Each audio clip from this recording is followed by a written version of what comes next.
The sun hadn't yet kissed the horizon when Martha Henderson's worn boots hit the dusty floor of her modest farmhouse.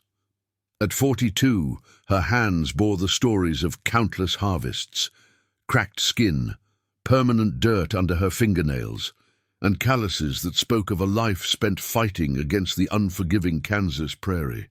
The mirror in their bedroom reflected a woman she barely recognized anymore, graying hair pulled back in a practical bun, deep lines etched around her green eyes, and shoulders that seemed to carry the weight of their failing farm. "Thomas is getting worse," she whispered to herself, glancing toward the bedroom where her husband lay coughing, his body weakened by months of illness that they couldn't afford to properly treat. Their eldest son, Samuel, had left for the railroad work 3 months ago, sending what little money he could. Their daughter, Mary, only 16, tried to help with the housework, but Martha could see the fear in her eyes, the same fear that kept Martha awake at night.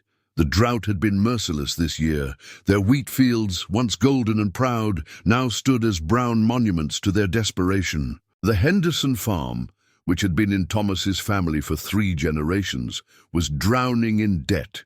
The bank notices piled up on their kitchen table like autumn leaves, each one a reminder that they were running out of time.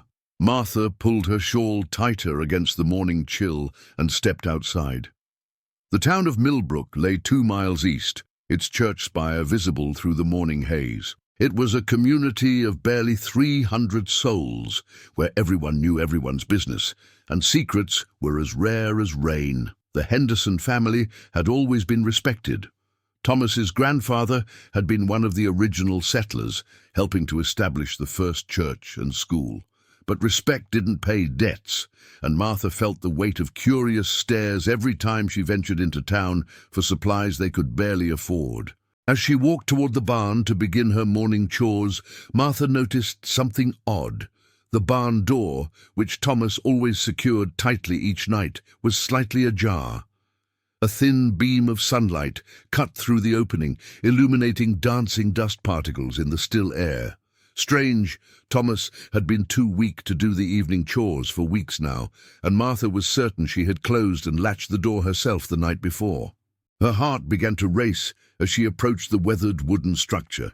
In these times of desperation, theft wasn't uncommon. Last month, the Callaway farm had lost their last 2 pigs to rustlers, and the week before that, someone had stolen seed from the Morrison place. If someone had taken their remaining livestock, their last hope for making it through winter, Martha didn't know what they would do. She paused at the door, her hand trembling as she reached for the handle. Through the gap she could see into the dim interior, but something felt different. There was a stillness in the air that made her skin prickle with unease. Taking a deep breath, Martha pulled the door open wider and stepped inside. What she discovered there would change everything. Martha's scream pierced the morning silence, sending a flock of crows spiraling into the pale sky. Her legs gave way, and she collapsed to her knees on the barn floor, her eyes fixed on the sight before her. In the corner where they usually stored winter feed, the floorboards had been torn up, revealing a crude excavation in the earth below. But it wasn't the hole that made her blood run cold. It was what lay partially exposed within it. Human bones, yellowed with age and partially wrapped in what remained of a faded blue dress, lay nestled in the dark soil. A small, tarnished locket caught the morning light, and Martha's hand flew to her mouth as she recognized it. She had seen that locket before, years ago, in a daguerreotype that old Mrs. Whitmore kept on her mantel, a picture of her daughter, Rebecca, who had disappeared without a trace 23 years ago. "Martha, Martha, what's wrong?" Thomas's voice, weak but urgent, called from the house. Her screams had roused him from his sickbed, and she could hear his labored footsteps crossing the yard. "Don't come in here," Martha managed to call back, her voice shaking. "Please, Thomas, stay in the house." But it was too late. Thomas appeared in the doorway, his gaunt frame silhouetted against the morning light. When his eyes fell upon the excavated corner, his face went ashen, and he gripped the doorframe for support. "Dear God," he whispered. "Rebecca Whitmore." Martha looked at her husband sharply. "You know who this is?" Thomas's silence stretched long enough that Martha felt a chill run down her spine that had nothing to do with the morning air. When he finally spoke, his voice was barely audible. "Martha, there are things about this town, about this farm, that I never told you." The next hour felt like a lifetime. Thomas, his breathing labored and his hands shaking, told Martha a story that made her question everything she thought she knew about the man she had married 19 years ago. Rebecca Whitmore hadn't simply disappeared, as the town had always believed. She had been murdered, and not by some drifter passing through, as everyone had assumed. She was going to tell everyone about Judge Morrison, Thomas said, his voice breaking, about what he had been doing to her and to other young women in town. Rebecca was brave, Martha, too brave for her own good. Martha's mind reeled. Judge Morrison was one of Millbrook's most respected citizens, a pillar of the community who had helped establish the town's legal system.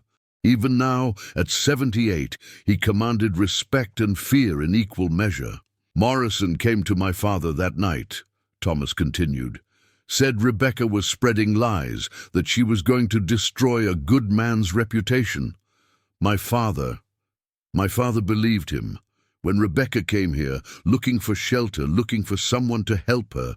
Thomas's voice trailed off, and Martha saw tears streaming down his weathered cheeks. "What happened, Thomas?" "My father struck her. She fell and hit her head on the corner of that old anvil we used to keep in here. She wasn't moving anymore." Thomas looked at Martha with eyes full of pain and regret. "Morrison said it was an accident, that no one would believe our word against his if we told the truth. He said we'd all hang for murder if anyone found out. So we buried her here, and we never spoke of it again." Martha felt the world spinning around her. The farm they had called home, the place where they had raised their children, had been built on a foundation of lies and death.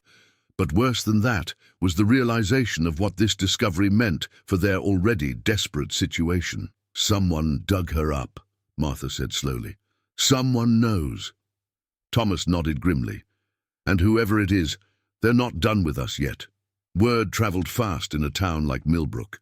By noon, half the town had gathered outside the Henderson farm, drawn by rumors and whispers that grew more dramatic with each telling. Sheriff Coleman, a practical man in his 50s, who had known the Henderson family since childhood, stood in the barn with his hat in his hands, examining the remains, while Martha and Thomas waited outside under the watchful eyes of their neighbors. Martha could feel the weight of every stare, every whispered conversation. Mrs. Patterson from the general store kept shaking her head and muttering prayers.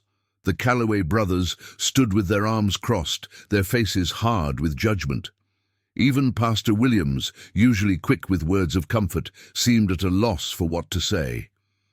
But it was the presence of Judge Morrison that made Martha's blood run cold. The elderly man sat in his carriage at the edge of their property, his pale eyes fixed on the barn with an intensity that spoke of desperation rather than curiosity. Beside him sat his son, Marcus, a man in his 40s who had inherited his father's position of influence in the town, if not his official title. 23 years, Martha heard old Mrs. Whitmore say, her voice carrying across the yard. Rebecca's mother, now in her 70s and bent with age, had been brought from town as soon as word spread. She stood supported by 2 of her neighbors, her eyes fixed on the barn where her daughter's remains lay. 23 years I've wondered where my Rebecca went." Sheriff Coleman emerged from the barn, his expression grim. Martha noticed how his eyes avoided Judge Morrison's carriage as he approached them. "I'm going to need to ask you both some questions," he said to Martha and Thomas, his voice carefully neutral. "This is a serious matter, and I need to understand exactly what happened here." Thomas stepped forward, his decision clearly made. "Sheriff, there's something I need to tell you. Something about the night Rebecca disappeared." Martha watched in a mixture of pride and terror as her husband began to tell the truth, the whole truth, about that night 23 years ago.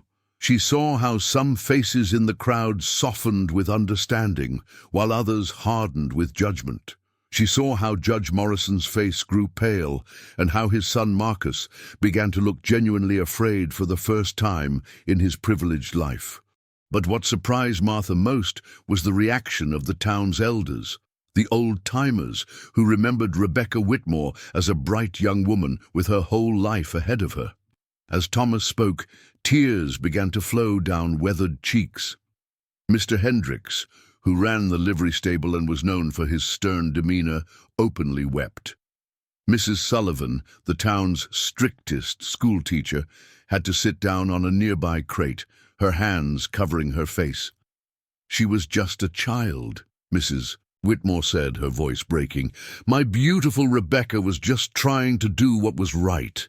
The crowd began to turn, their anger shifting from the Henderson family to Judge Morrison, who sat frozen in his carriage, like a man watching his own execution. Martha realized that the truth, painful as it was finally setting people free from decades of not knowing, of wondering, of carrying the weight of unanswered questions. But Judge Morrison wasn't finished yet. "These are the ravings of a desperate man trying to save his own skin." Morrison's voice cut through the crowd like a blade. "Thomas Henderson is facing bankruptcy, and now he's trying to blame a respected member of this community for his own family's crimes." Marcus Morrison stepped forward, his voice carrying his father's authority. "Sheriff Coleman, I think it's clear what happened here. The Henderson family murdered Rebecca Whitmore 23 years ago, and now that someone has discovered her remains, they're trying to blame my father to save themselves." Martha felt the crowd beginning to waver, torn between the truth they had just heard and the power that the Morrison family had wielded over their lives for decades. This was the moment that would determine not just her family's fate, but the future of everyone in Millbrook who had ever suffered in silence under the Morrison family's influence. And then, unexpectedly, salvation came from the most unlikely source. The voice that cut through the tense silence belonged to Dr. Catherine Reynolds, Millbrook's only physician, and one of the few women in town who commanded respect in her own right. At 55, she had delivered most of the babies in Millbrook and had sat by the deathbeds of their grandparents. She stepped forward from the crowd, her medical bag in one hand and something else clutched tightly in the other. "I've been carrying this burden for 23 years, she said, her voice steady but filled with emotion. "Rebecca came to see me the day before she disappeared.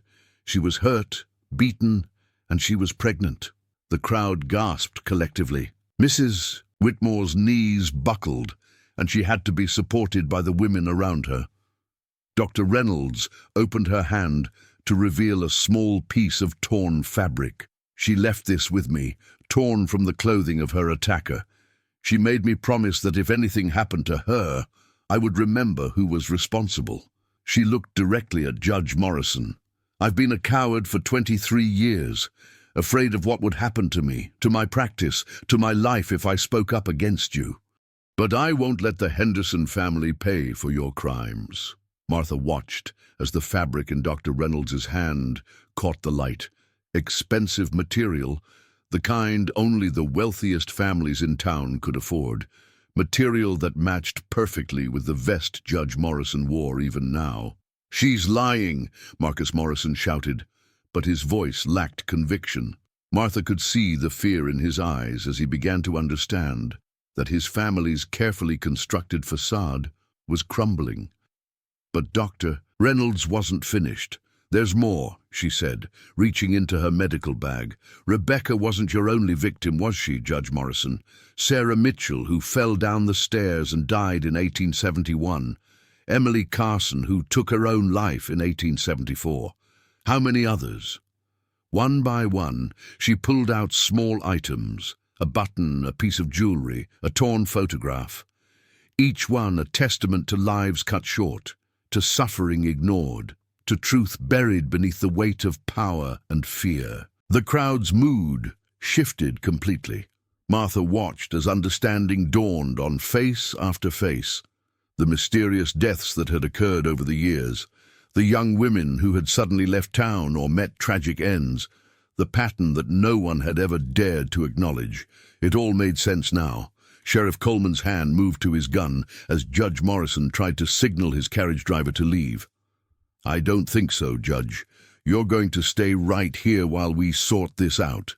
What happened next would be talked about in Millbrook for generations. Mrs. Whitmore, despite her age and frailty, walked slowly to Judge Morrison's carriage. When she reached him, she looked up into his face with eyes that held 23 years of grief and pain. "My daughter was going to be a teacher," she said softly. "She wanted to help children learn to read. She had so much love to give." Then, with a strength that surprised everyone, including herself, she continued, "But she's finally going to help people learn. She's going to teach this whole town that the truth matters more than power." The tears that followed weren't just from Mrs. Whitmore. They came from the eyes of every elder in Millbrook who remembered Rebecca, who had carried guilt and questions and unspoken fears for more than 2 decades. They wept for justice too long delayed, for courage that had taken too long to find, and for a young woman whose death would finally mean something. As Judge Morrison was led away in shackles, and as his son Marcus tried desperately to distance himself from his father's crimes, Martha felt something she hadn't experienced in years: hope. The town rallied around the Henderson family. Dr. Reynolds offered to treat Thomas without charge. The bank, embarrassed by their association with the Morrison family, agreed to restructure the farm's debt. Most importantly, Samuel came home from his railroad work, and the family was reunited under circumstances none of them could have imagined. Martha stood in her barn 1 month later, watching as workers installed a small memorial plaque where Rebecca's remains had been found. The barn had been cleaned and blessed by Pastor Williams, transformed from a place of secrets into a place of remembrance. "She saved us all," Thomas said, his health slowly improving with proper medical care and the lifting of the burden he had carried for so long. "Even in death, Rebecca Whitmore saved us all." Martha nodded, understanding that sometimes the greatest courage comes not from those who are fearless, but from those who are afraid and choose to do what's right anyway. Rebecca had shown that courage 23 years ago. Dr. Reynolds had found it in her moment of truth, and Martha herself had discovered it when she chose to stand by her husband, despite learning about his family's terrible secret. The town of Millbrook would never be the same, but for the first time in decades it would be honest. And sometimes, Martha thought as she closed the barn door for the final time that evening, honesty is the greatest gift we can give to the living and the dead. The tired farmer's wife had opened a door to more than just a barn. She had opened a door to truth, to justice, and to the healing power of courage in the face of long-buried secrets. And in doing so, she had reminded an entire community that no one, no matter how powerful, is above the law of human decency. In Millbrook, Kansas, they would remember Rebecca Whitmore not as a victim, but as a teacher whose final lesson took 23 years to learn, but was worth the wait.